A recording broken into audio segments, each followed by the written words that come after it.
E aí, planejar aposentadoria? Parece uma montanha gigante para escalar, né? Pois nesta análise a gente vai te mostrar um mapa bem claro para chegar lá no topo, construindo um futuro financeiro sólido, sem ter que depender só do governo. Vamos desvendar esse caminho juntos, passo a passo. E antes da gente mergulhar de cabeça, um aviso super importante. Tudo que vamos conversar aqui tem um propósito puramente educacional, tá bom? O objetivo é oferecer ferramentas para o planejamento e não dar qualquer tipo de recomendação de investimento. Olha só o nosso mapa de hoje. A gente começa entendendo por que é furada ter só o plano A. Depois, vamos definir um objetivo financeiro claro, traçar a rota para chegar lá, entender as duas fases da vida de quem investe, ver uns exemplos de carteiras e, no final, montar um plano de ação prático. Bom, o ponto de partida de qualquer bom planejamento de aposentadoria é encarar a realidade, que são os limites do nosso sistema público. Por que será que não é tão seguro contar apenas com o INSS? Vamos dar uma olhada nos números.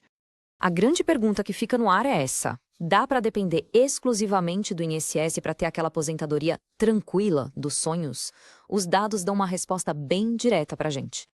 E aqui a gente já tem um número que choca um pouco. 2/3, isso mesmo, 2/3 de todos os aposentados pelo INSS recebem, no máximo, um salário mínimo. Ou seja, a grande maioria vive com uma renda bem limitada.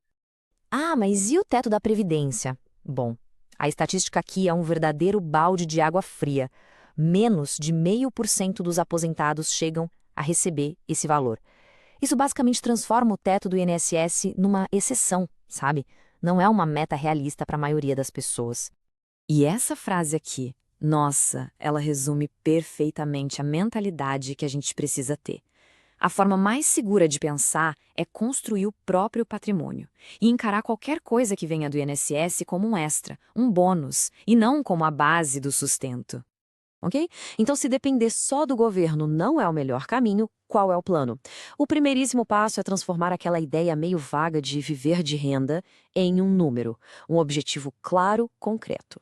E esse cálculo é mais simples do que parece, a gente pode quebrar em 3 perguntas bem diretas. Primeiro, qual a renda mensal que traria tranquilidade?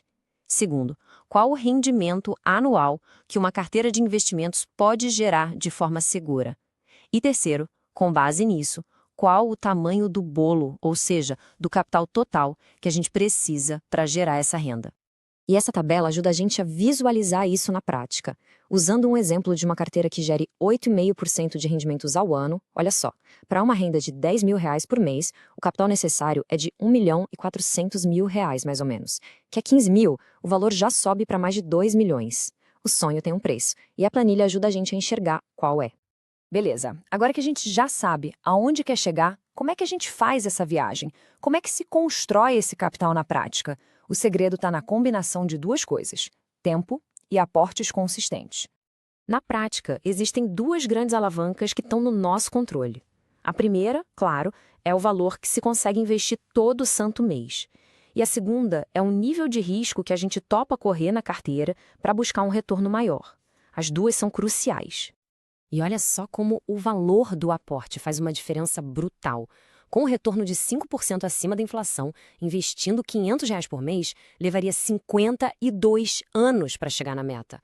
Agora, veja a mágica. Se a gente dobra o aporte para R$ 1.000, o tempo cai para 39 anos. São 13 anos a menos. A disciplina mensal literalmente compra tempo de vida. Agora a gente entra num ponto que é fundamental, é uma virada de chave no jeito de pensar o investimento. A estratégia não pode ser a mesma durante toda a vida. Ela se divide em duas grandes fases, com objetivos completamente diferentes. A primeira fase é a de acumulação. Pensa nela como a fase de fazer o bolo crescer. Aqui, o foco é 100% no crescimento. Todo dividendo, todo juro, tudo é reinvestido para fazer o patrimônio aumentar o mais rápido possível. E depois vem a fase de fruição, que é a hora de, viver da renda, comer as fatias do bolo. O jogo aqui muda completamente. O objetivo não é mais crescer a qualquer custo, mas sim gerar uma renda mensal constante e segura, protegendo o capital que foi acumulado por tanto tempo. Tá, mas como é que isso fica na prática? Como é que a cara de uma carteira de investimentos muda de uma fase para outra? A alocação de ativos muda drasticamente, e a gente vai ver isso agora. Olha só a carteira de acumulação. A palavra de ordem aqui é diversificação para buscar crescimento. Veja como a carteira se espalha. Tem uma parte em renda fixa, sim, mas também parcelas importantes em fundos imobiliários, ações e, olha que crucial, uma fatia grande em ativos internacionais e outros multimercados, que buscam maior potencial de valorização. Agora, olha a mágica acontecendo na fase de fruição. A mudança é gritante. A carteira se concentra de forma massiva em ativos que geram renda, que pingam dinheiro na conta. Fundos imobiliários e ações que pagam bons dividendos somam juntos 70% do portfólio. O foco saiu da valorização e foi direto para o fluxo de caixa mensal. Bom, estamos chegando na reta final. Vamos agora juntar todas as peças e montar um plano de ação bem claro, com os pontos mais importantes para começar a colocar em prática. Então, para resumir o plano: primeiro, assumir as rédeas sem depender só do INSS. Segundo, transformar o sonho em um número concreto. Terceiro, ter em mente que a consistência dos aportes é muito mais poderosa do que tentar prever o mercado. Quarto, entender a fase da vida, se é para acumular ou para usufruir, e ajustar a carteira. E, por fim, planejar com o pé no chão. É sempre melhor ser surpreendido positivamente, né?